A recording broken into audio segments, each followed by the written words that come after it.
Sa dugang detalye sa atong mga balita.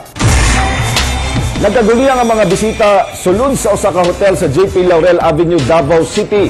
Human miulbo ang kalayo sa kusina niini kaganinang kadlawon. Niya ang report. Girespondehan sa mga bumbero ang Villa Margarita Hotel sa JP Laurel Avenue, Davao City. Human miulbo ang kalayo sa ilang kusina kaganinang kadlawon. Gisusidayan sa mga bumbero kung napabay na biling kalayo aron masigurong dili na kini modako apan napalong na kini. Matod ni Roger Samar nga naabda na lang nila nga nagkalayo na ang kusina, hinungdang ila dayon kining gipasilitan sa fire extinguisher aron mapalong.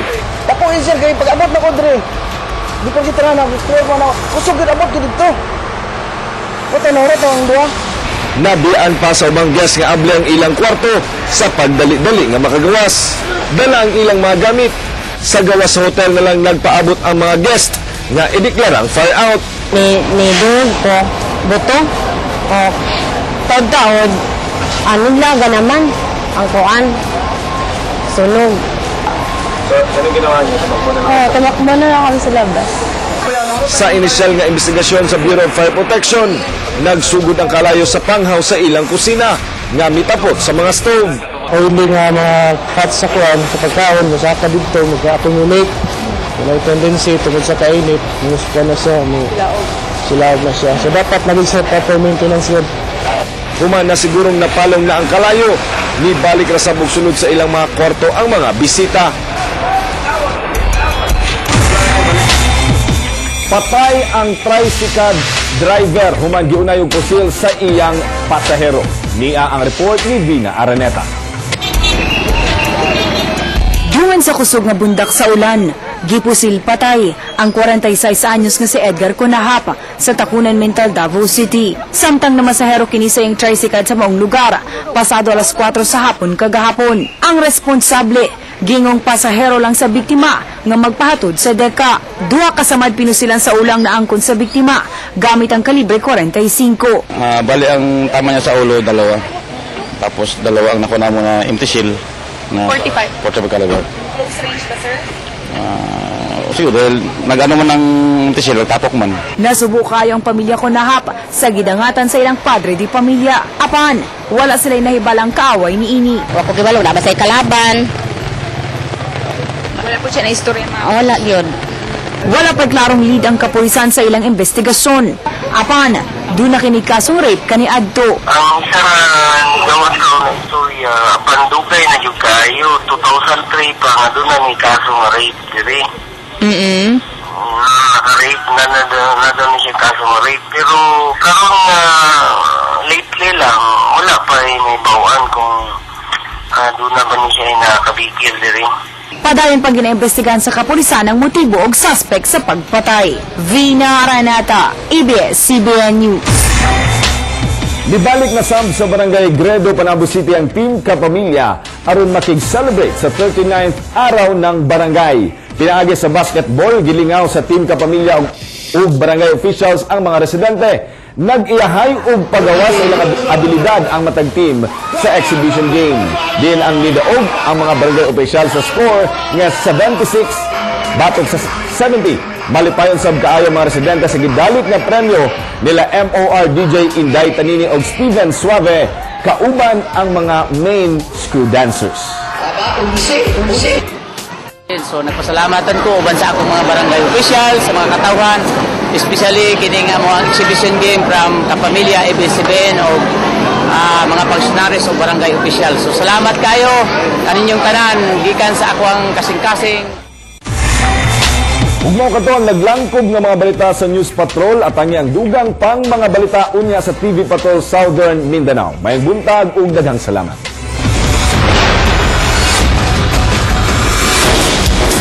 Mga pamilya, nagsugod nag-abot ang mga residente nga buot maka-avail sa libreng serbisyo nga idalit sa mga volunteers ug syempre sa ABS-CBN Davao. Isipasalamat namo sa among ika-25 nga anibersaryo. And balikan nato si Claude and si Francis. Daghan na ba ang mga nagapa-check up din na Claude and Francis? Yes, Mitch, no, siyempre, gipangita ka din dapat niya, ano yung mga kaon niya, sige na taw-taw, mani ka. Pero karon pa nagsugod ang ato, nagsugod na ang ato ang diabetes screening, gisugdan na og duha sa atong mga nagpa-screen ng daan. Ug siyempre, before that, naana tayo pre-screen na 100, Michelle, no, niya sila din akong ipakita. Atong mga pre-screen ni sila, so sigurado kung wani mga pamahaw. Wala pa, wani kainom og tubig. Wala pa. Ma'am, tindog sa good gamay, ma'am. Sige pangutanon ka. Unsay mong pangalan, ma'am? Elizabeth Pamilar. Elizabeth. Nganong magpa-check up mo kasi mong dugo? Para may balan ako kung pila ako ang diabetes kay katong last month ko nagpa-check up ko 18. Oh, 18? Gusto, nahadlo ko kay dati dako man ko karon namayat man ko. Okay. So, unsay mong masulti nga apil ka sa 100 nga nakaunad yun nakapag-screen? Ay, daghan jud salamat sa ABS-CBN nga naka-appeal jud ko ani kay gahapon na nadungog man gud nako sa MOR nga kaning nailibre daw kay handog daw ni sa anibersaryo sa ABS-CBN. Para gid ni sa inyo, ma'am. No, so, salamat. Lingkod sa ta, ma'am. Kablo kong wapatay pamahaw. Siyempre, akong nakita ka ganyan. Si Dr. Dre, naglisod kay Murag. Doc, unsa ni ulay mo kuhang dugo, Doc? Sir, unsay pangalan nimo, sir? Unsay nakita nato nga nung wamay mo gawas nga dugo ni? Wala siguro masama. Wala masama. Siguro, Doc, lawm-lawman pa. Lawm-lawman pa. Siyempre, Claude, unsa pa yung mga aktibidad niya, Claude?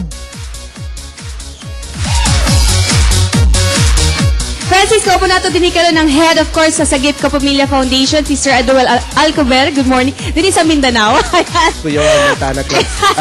Actually, sa public service tayo, sa RNG pa rin. And yes, good morning sa atong mga kapamilya and good morning sa tanan nga ni karon dinhi para sa atong Grand Halad Kapamilya sa pagselebra nato sa 25th anniversary sa ABS-CBN. Sir, anong ginabuhat man nato ni Halad Kapamilya para sa atong mga kapamilya? Claude, 25 years na po ang ABS-CBN Davao and usa kini nga paagi namo nga ibalik pagpasalamat sa atong mga kapamilya sa ilang suporta sa ABS-CBN Davao. Usab Sir Aduel, unsa ba ang mga serbisyo nga atong ihatod sa atong mga kapamilya? Sama sa gi-mention ni Francis, nagsugod na ang ato diabetes screening. 100 ni siya kay priority nato ang 100 and giuna sila kay nag-fasting manggod sila sa kagabi 9 o'clock. And for the rest of the day magsugod alas 8 na atay medical check-up, natay scoliosis screening, naapot ta prenatal check-up, natay eye check-up nga mahitabo pud karon. And of course, katong mga gusto si Pani Francis kanina mag-relax, pwede may libreng masahe, may libreng gupit, naapot ta manicure, pedicure. Dog vaccination. May dog vaccination pa tayo dito. So, 150 yan na dog vaccination. First come, first serve pa rin tayo. So, anhina?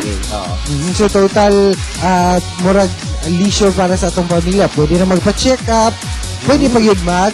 Pwede mag-relax. Pahimang no sa atong mga kapamilya, sir? Well, naghangi lang po mi sa kooperasyon sa atong mga kapamilya para lang hapsay ang ato dagan the rest of the day. Naatay registration sa gawas, naapod tayo mga priority numbers. Susundon lang nato ang mga proseso na ato ipasunod din para dili lang po magyagaw din isunod sa Almendras Gym. O kaning Halad Kapamilya, dili mamahimong successful kung wala po ng suporta sa atong mga kapamilya. Daghan tayo nagsuporta sa ato. So, makita man nato, Claude, no? Una na din ang City Government of Davao. Ang atong mga naghatag og suporta din karon na ang aircrafter, na ang Los Reyes, na din pa ang Kennedy Global, naapod din ang MX3, Yakult, Cookills, White Flower, Councilor Ibuyan, Councilor Alrain Alejandre, and Haing Bughan. Gyms. We have Davao Medical Society, Davao Doctors College, Department of Agriculture, ang Philippine Obstetrical and Gynae Society, ayan. Broken Share, Sight for Eyes, and The Ark, ayan. Nandun pa yung Yakult, White Flower. Puno. Siyempre, ang atong mga doktor nga nag-volunteer nga magtabang sa ato karong adlaw. Yan, invite them, Sir Waway. Yeah, gina-invite na mo ang atong mga kapamilya nga laat mi nga mga serbisyo para ni sa inyo. Maghulat mi, welcome mo tanan din sa Almendras Gym, magsugod alas 8. Ang atong cut-off time kutob alas 2 karong hapon. So, ani na mo sa Almendras Gym. Yan, Mitch, Danj, kumusta diha? After din siguradong dara-diretso na midina ni Francis syempre po para makahatag po ta sa ato ang tabang po na maka-assista sa mga doctors uban po natong mga volunteers. Pero kini mga kapamilya, kung natay libre din na sa Almenda's Gym na lahat sa atong halad kapamilya para sa mga ka-Facebook nato this morning, unsa bang atong prize of the week? Ayun, electric water pack ang ato ang prize of the week. Pwede kayo na, especially karong panahon na ating tugnaw. Init og tubig, kape-kape. Mag-init ang tubig. Correct. Kape-kape. Ayan. Simple lang nihimul mga kapamilya.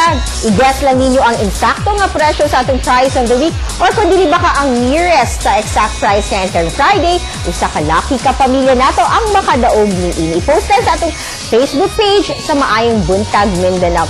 Unya, sa Bunato, dadyo na din ha sa Almenda's Gym, hantod alas 2 ang cut-off for registration. Tuloy-tuloy ang libreng serbisyo nga ihatag sa ato ang mga volunteers and syempre po sa ABS-CBN Davao. And unya mga pamilya at nga ninyo, ang syempre na po na countdown diri para sa atong 60th anniversary sa ABS-CBN at nga na niunya sa TV Patrol Southern Mindanao ug ang mga nagbagang balita nga nahipo si Danjo ug sa mga reporters nato. Syempre mga news updates sa DXAB 1296. Till tomorrow mga kapamilya, din yan sa inyong paboritong programa Matagbuntag sa Maayong Buntag Mindanao.